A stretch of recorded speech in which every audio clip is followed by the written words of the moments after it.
Искам да му кажа на Борисов, ако ме слуша, че тепърва ще бъде арестуван той от меч. Истински. И няма да има връщане назад.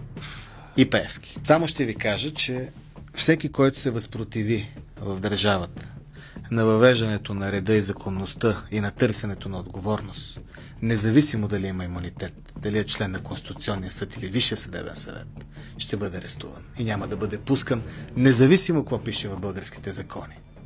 Защото времето за демократичните начини и методи и либералните ценности отмина. От тук нататък се взима държавата. Промяната ще стане за 3 нощи. В България с бързи законови промени, които да позволят, аз за разлика от ПП знам как да ги направя. Дори не ми трябва конституционно мнозинство. Ще изчезнат 50 човека прибрани точно за една нощ. И това е спасението. А ако ми позволят това да го направя, ще го направя. Ако не стигна до там да го направя, няма да го направя. Но пътя, който вървя, е свързан с това. Ще ни подкрепят и ще правя коалиция с хора, които приемат това за даденост, че ще се случи.